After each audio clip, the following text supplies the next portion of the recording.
দাদা শ্মশান নাকি এটা? শ্মশান নাকি? কিন্তু কোথায় যে লাস্ট অবধি পৌঁছে গেলাম জিজ্ঞেস করলাম একটা আসি, তখন আমি এই জায়গাটাতে কখনোই মিস করি না। পেছনে দেখতেই পাচ্ছেন কি দাঁড়িয়ে আছে। এগুলো পুরোনো দিনকার মানে হাওড়া দিল্লি মেন লাইনে পুরোনো যে ওভারব্রিজগুলো থাকে। আজকে ভিডিওটা এখান থেকে শুরু করছি। আমার কারেন্ট লোকেশন এখন দুর্গাপুরের মেন গেট, যারা দুর্গাপুরে থাকে তারা জানে। অনেকদিন পর ভিডিও বানাচ্ছি তো কেমন একটা হাতে ফোনটা ধরতে কেমন একটা লাগছে। যাই হোক, কিছুদিন পর অভ্যাস হয়ে যাবে। আর এখানে আমার বাইকটা দাঁড় করানো আছে। আর এই জায়গাটা আসতে কি সুন্দর লাগে। এখানে বেশ ভালো, একদম হাইওয়ের ওপরে আমরা দাঁড়িয়ে আছি। আমি এখানে হাঁটছি আর এখানে হাইওয়ে, বেশ ভালো লাগে জায়গাটা।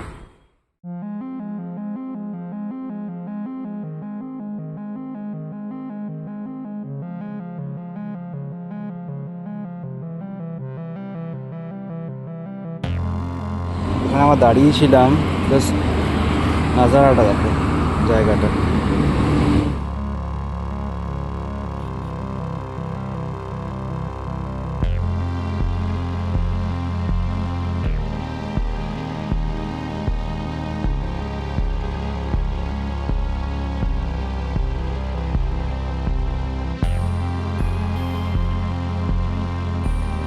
জায়গাটা দেখো, সুন্দর ছেলেমেয়েরা খেলছে।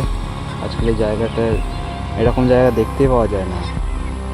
আর ব্যাকগ্রাউন্ডটা দেখো খুব সুন্দর লাগছে। পেছনে আমাদের ডিটিপিএস, আর আমাদের এখানে মাঠে এসে ছেলেমেয়েরা খেলছে।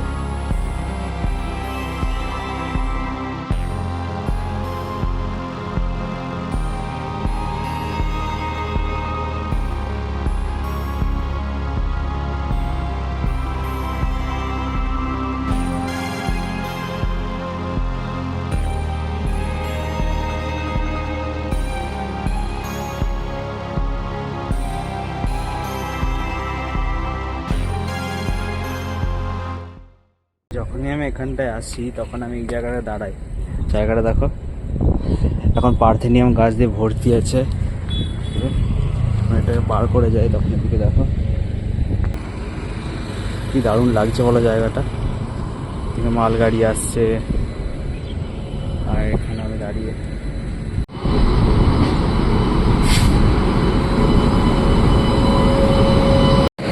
যখনই এরিয়াতে আসি তখন আমি এই জায়গাটাতে কখনোই মিস করি না। পেছনে দেখতেই পাচ্ছেন কি দাঁড়িয়ে আছে WAG9।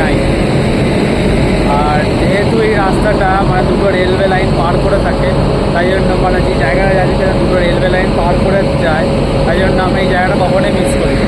কিন্তু দেখো রাস্তাটা কেমন হয়ে আছে, দেখো পার্থেনিয়াম গাছে ভর্তি। আর এখানে একটা সিঁড়ি করা আছে, ওই দূরে আমার বাইকটা দাঁড় করানো আছে ওখানে। আর এই জায়গাটা দেখো বন্ধুরা, এখানে উপরে ট্রেন দাঁড়িয়ে আছে।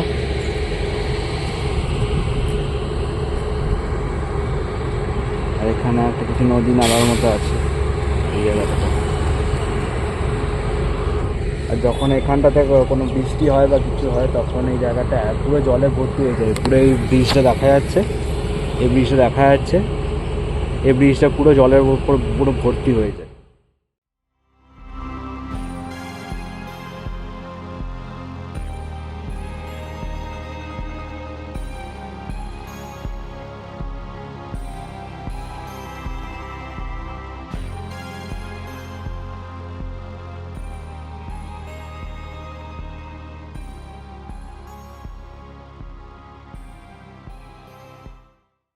আর এই যে লাইনটার ওপরে আছে, এই লাইনটা হচ্ছে আমাদের কলকাতা দিল্লি মেন লাইন, মানে হাওড়া দিল্লি মেন লাইন। আর আগে যেটা লাইনটা ছিল মানে ওই সাইডে যে লাইনটা আসছে ওই লাইনটা হচ্ছে আমাদের যেটা ডিএসপি থেকে আসছে। আর এটা হচ্ছে আমাদের হাওড়া দিল্লি মেন লাইন। চারদিকে যাতে গরু ফরু এদিকে না চলে আসে, তাই জন্য আর অ্যাক্সিডেন্ট না হয় তাই জন্য অনেক ব্যারিকেড ফ্যারিকেড দিয়ে দিয়েছে। আর রাস্তার হাল দেখো কি অবস্থা রাস্তার। আর এই যে জিনিসগুলো দেখছো এগুলো পুরোনো দিনকার মানে হাওড়া দিল্লি মেন লাইনে পুরোনো যে ওভারব্রিজগুলো থাকে ওই হচ্ছে পুরোনো ওভারব্রিজগুলো, কত পুরোনো। আর এটা হচ্ছে নতুনটা যেটা আমার পেছনে আছে।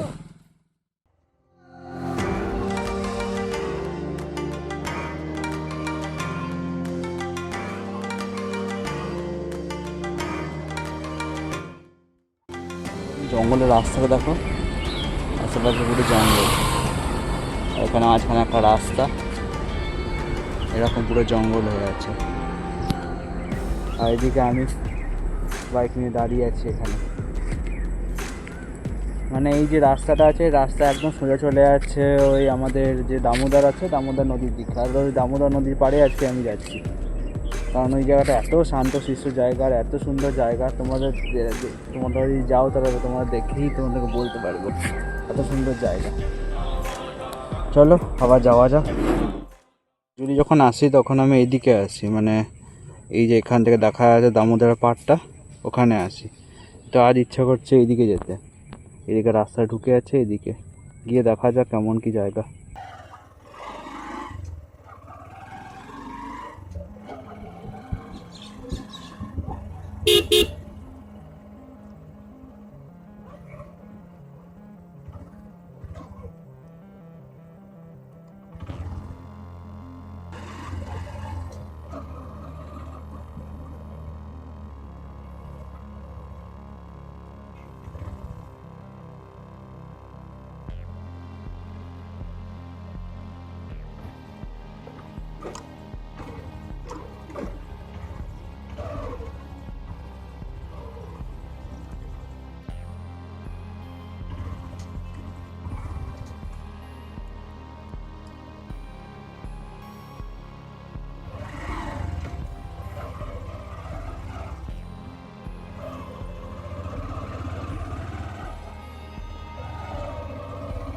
কিছুটা যাওয়ার পরেই দেখলাম যে এই রাস্তাটাও সেই একই জায়গায় গিয়ে পৌঁছায়।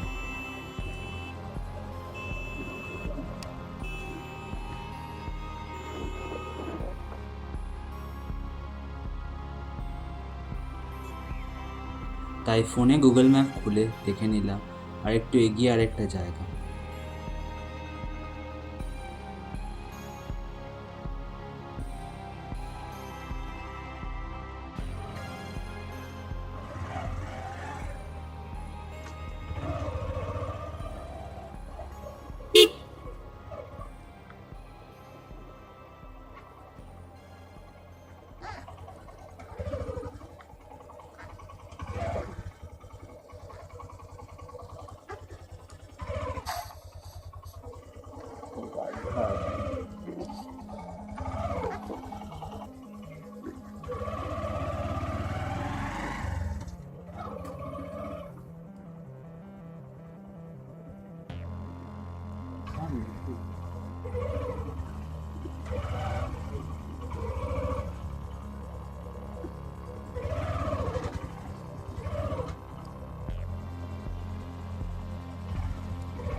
কিন্তু সেখানে গিয়ে চমকে গেল, মনে হলো কোনো শ্মশানে চলে এসেছি, মাটিতে ছেঁড়া জামা কাপড় পরে।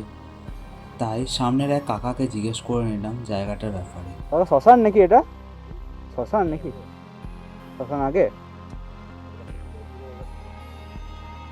ও না না, আমি সে বললো সেটা কোনো শ্মশান নয়, শ্মশানটা একটু এগিয়ে। আচ্ছা ঠিক আছে।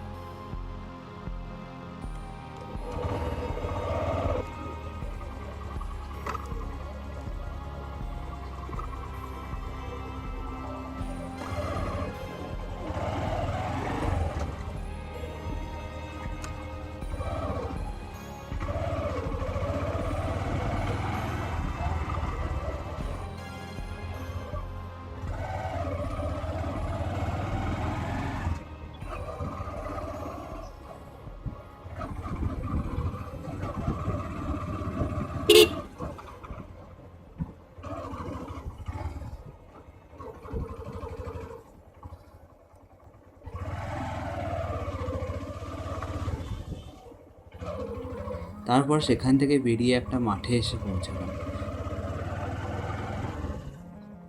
এদিকে দামোদরের পাড় আছে গো, দামোদরের পাড়টা কোন দিকে যাওয়া যায়? এদিকে নাকি?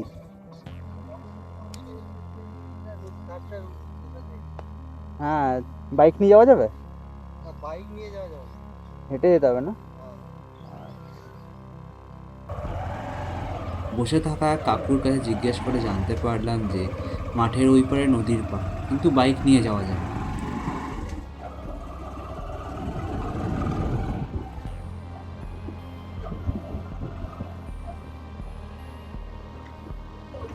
তাই আশা ছেড়ে দিয়ে আমি প্রথম নদীর পাড়টায় ফিরে যাওয়ার জন্য রাস্তায় উঠে পড়লাম।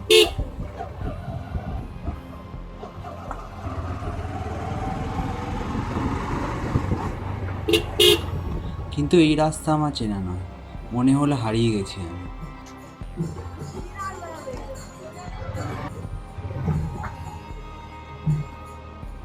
যাওয়ার রাস্তা আছে?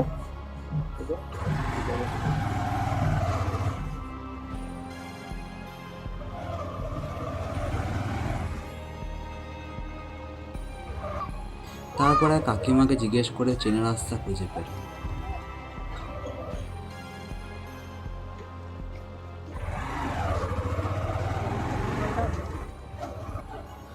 তারপর পৌঁছে গেলাম সেই নদীর পাড়ে।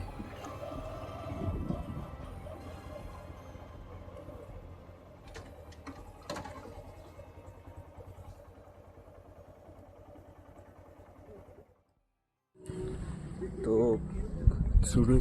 তো কী হয়েছিল এক্ষুনি, মানে আমি আগে এই জায়গাটাতে এসেছি, কিন্তু আমি কখনো ওই দিকটাতে যাইনি, তাই না এবার প্রথমে ভাবলাম ট্রাই করে ওই দিকটায় গিয়ে, কারণ মনে হলো যে ভালো যা হতে পারে জায়গাটা। কিন্তু কোথায় যে লাস্ট অবধি পৌঁছে গেলাম, জিজ্ঞেস করলাম একটা কাকা ছিল, ও আবার দুটো হাত নেই, তোমরা হয়তো ভিডিওতে আগে দেখেছো। ওকে আবার জিজ্ঞেস করলাম যে কাকা এদিকটা শ্মশান ফশান নেই, কারণ কাপড় ফাপড় পড়েছিল। তা বললো না, শ্মশানটা ওইদিকে, এদিকে কিছু নয়, কেন ভয়ে টয়ে আবার ভিতরে চলে এলাম আমি। তারপর আবার ঘুরে সেম জায়গায় এলাম, এখন এসে এখানে এই পাড়ে চলে এসেছি আমি। ঠিক আছে, এখানে একটু টাইম স্পেন্ড করি। আর এই জায়গাটার লোকেশন আমার ভিডিও ডেসক্রিপশন বক্সে দেওয়া থাকবে, তোমরা ওখান থেকে চুজ করে এখানে আসতে পারো। সুন্দর দেখতে লাগছে দেখো আকাশটাকে। আর ওই দিকে একটা কিছু ছোট্ট একটা ব্রিজের মতো আছে, ওখানে দুটো লোকে সাইকেল পার করে যাচ্ছে। এখন এই আমরা দূরে আছি, আর এদিকে চলে যাচ্ছে আমার দুর্গাপুর ব্যারেজ। ওইদিকে কিছু ওইদিকে বাইক নিয়ে এসছে।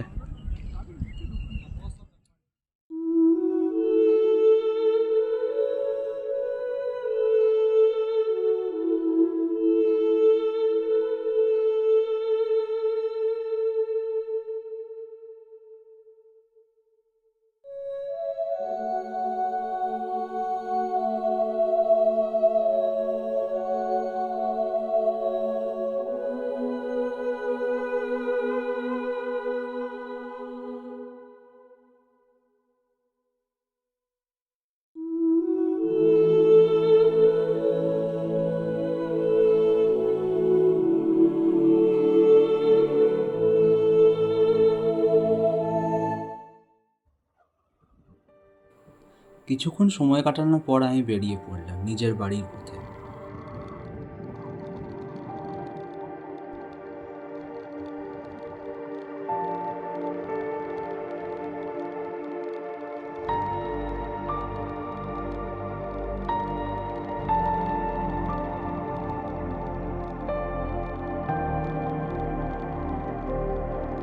এখনই জাস্ট বেরোলাম, আর এখান থেকে এখন কটা বাজে?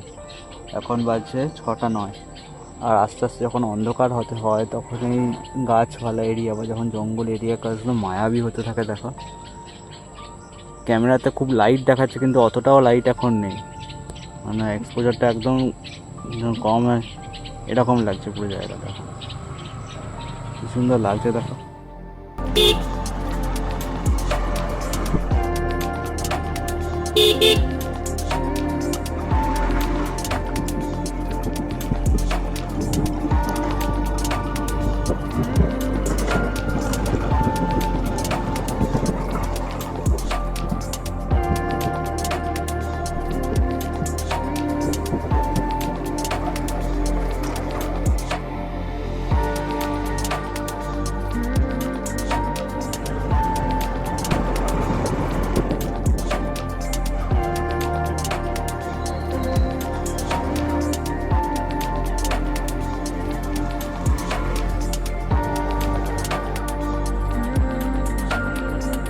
মাঝে সে রেল লাইনের পাশে একটু দাঁড়িয়ে আবার বেরিয়ে পড়লাম ঘরের দিকে।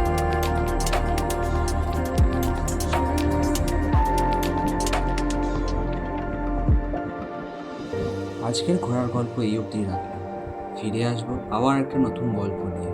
Till then stay safe and